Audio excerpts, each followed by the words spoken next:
Hello kids, it's an introductory session of Python. I hope you are aware with programming languages, computers, machines, automation things, automation cars, automotive computers, or any kind of robotics things, right? So in this session, we'll be talking about Python, introduction about Python, what are the uses of Python, why we should learn programming languages, and what are the benefits of learning programming languages and Python. So I hope you all are aware with automation cars, robots, toys, drones, helicopters, right? And phones. Today, smartphones are also an automation kind of things. You all are using Google Assistant, like you are talking with Google. Okay, Google, you are saying, and it can do anything for you, right? So, what are the uses? How is this happening? So behind these things, behind these automations, Python or any kind of programming languages is responsible for. So if we talk about computers, machines, if we want to talk with machines, if we want to talk with gadgets or any kind of electronic things, we need something that can make us talk with them, right? So suppose if I want to talk with you, I would be using some languages like English, Hindi, or any kind of languages, right? So that we can communicate with each other. Similarly, if we want to communicate with computers, how would I communicate with computers? They don't know English, Hindi, or any kind of language, right? They can't speak. So there comes programming languages. So with the help of programming languages, we can talk with computers, machines, or any kind of electrical things, right? So suppose if I advise you, just go and play outside because it is a good habit. You will listen me and you will go to play, right? But how would I communicate with computers? If I advise something to computer, if I or if I do any or order anything to do, so how will it going to do, right? So there comes programming languages. So Python is one of the very good and efficient programming languages. So let's see what is Python and what are the uses of Python and why we should learn Python. So what is Python? Python is an interpreted, object-oriented, and high-level programming language with dynamic semantics. What does it mean? So basically, Python is an interpreted language, right? So with Python, we can do things, so many things we can do, and we can easily see them what is happening, right? If we want to multiply, if we want to subtract, or any kind of mathematical operation we can do, and we can see the outputs there. Okay, so basically, who created Python? It was created by Guido van Rossum and first released in year 1991. So it was created by Guido van Rossum and it was first released in 1991, right? It has the following features that makes it very attractive for rapid application development as well as for use as a scripting or glue language to connect existing components together. What does it mean? That means we can easily communicate with machines, computers, or any kind of gadgets with Python very efficiently. Uh, Comparatively with any other languages, Python is very efficient. Python's simple, easy to learn syntax emphasizes on code readability with the use of white spaces and therefore reduces the cost of programming maintenance. What does it mean? That means like you kids or anybody in the world, they can learn Python efficiently. That means Python is that much easy or capable enough to learn from the scratch, and and anyone in the world can learn programming with Python. So that is why we are starting with Python. Python supports modules and packages which encourages program modularity and code reuse. Python supports modules and packages. That means you can create your own modules and packages. Going forward, we'll be talking about modules and packages, what are the basics of that. So with these kind of things, with these concepts, we can easily create so many things, and there is endless opportunities for Python we can create. The Python interpreter and the extensive standard library are available in source or binary form without charge for all major platforms and can be freely distributed. So basically Python is open source. That means you don't need to pay anything to use Python. So anybody in the world can download Python easily, like how you download any games or application from the store. Easily you can search on Google and easily install Python. Python is a great general purpose programming language on its own, but with the help of a few popular libraries, NumPy, SciPy, Matplotlib, it becomes a powerful environment for scientific computing. So if I say Python has so many libraries, like more than 120,000 libraries in Python. So with these libraries, we can create endless things, and there is endless opportunities we can create, right? Like suppose you have a library in your school. I guess everyone in this class has library in their school, right? So what do you do there? You go, you sit, you read books, you gain knowledge, right? And those libraries help you to gain knowledge from those books. Similarly, Python has so many libraries. What these libraries do?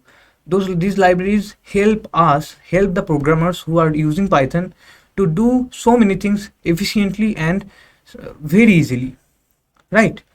So someone has created these Python libraries for us so that we can easily use them without writing so many codes, right? So with these libraries, Python is very much efficient. Python becomes very much efficient to do any kind of task. Going forward, we'll be using these libraries for sure. So let's see the Python versions. So Python has so many versions. Like you see in your game or any kind of applications, there are very versions, 1, 1.1, 1.1.1, right? So what are the versions? Versions are like applications get so many developments day by day, and with these versions are released. So previously Python has two versions. Python 2, it was published in late 2000. Python 2 signaled a more transparent and inclusive language development process than earlier versions of Python with the implementation of pip.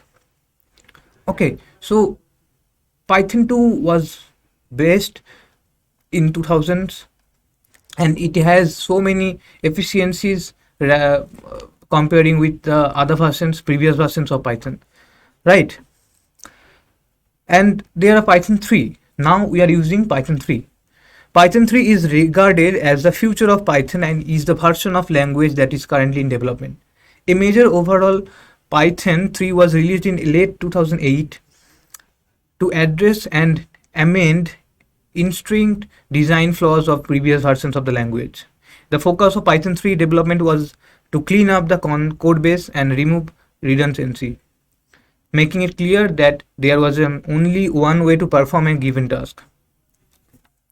Major modifications to Python 3.0 included changing the print statement into a built-in function, improve the way integers are divided, and providing more Unicode support. Right? At first, Python 3 was slowly adopted due to the language not being backwards compatible with Python 2, requiring people to make decisions as to which version of the language to use. So I told you there are so many versions of Python, so there was a confusion between people who were using Python when to use which versions, right? So Python 3 was released for that. Python 3 has so many libraries. Python 3 has so many efficiencies rather than the previous version Python 2. Okay. Python 2.7 was there. Following the 2008 release of Python 3.0, Python 2.7 was published on July 3, 2010 and planned as the last of the 2.x releases. So 2.7 was the last release of Python 2. Okay. So you can see there are so many versions of Python. Going forward, we'll be using which versions. I will tell you Why to use Python? There are so many programming languages like C, C++, Java, PHP. But why we will use Python? Why is it so efficient that everyone is talking about it? Among numerous languages available in the market, why should you choose Python? That's the question, right? Following are some of the reasons why people select Python. Quality of software. Python was meant for readability. It's reusable and maintainable as compared to other languages. It's easier to understand. It supports all the modern features like OOPS and functional programming. Productivity of developers. The same program which is written in another high level languages like C++ or Java can be written in 1/3 of the 1/5 line of codes. Okay, so in C++ or Java or any kind of other languages, we need to write so many codes, but that is so easy in Python. You don't need to write so many lines of code. That can be written in 2 lines of code, which has to be written in 10 or 15 line of codes in other languages, right?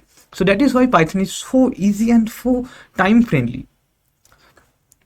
Portability. Mostly it's platform independent.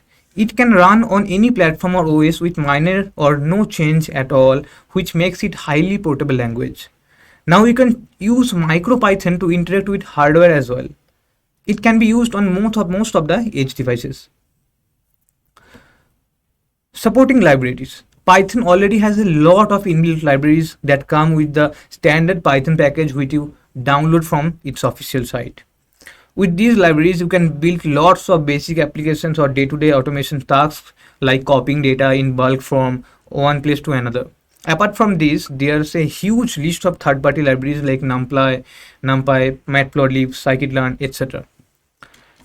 And fun to use. Its simplicity and availability of lots of supporting libraries plus huge open source community support make development in Python a breeze. That's why it's widely preferred by hobbyists as well. So going forward, I guarantee you that you will be falling in love with Python, with the Python programming. What can be done with Python? System programming, graphical user interface, web scraping, managing database, Python prototyping, numeric scientific programming, game development, image processing, robotics, automation, data science, data mining. So these many numbers of things we can do with Python. So you can see how efficient is Python, and there is endless opportunities we can create with Python, right? And Zen of Python, by importing this, it displays the basic design philosophies of Python. So with this, you can easily see the philosophy behind creating the Python, and that is this: beautiful is better than ugly, explicit is better than implicit, and this you can create your own, and this you can easily try to see. So basically, Python is created for easy implementation of programming languages so that anyone can start with programmings, and going forward everybody is going to learn programming languages because that is the future, right? So that was it for today. I hope you enjoyed a lot. So we'll learn Python efficiently. Thank you.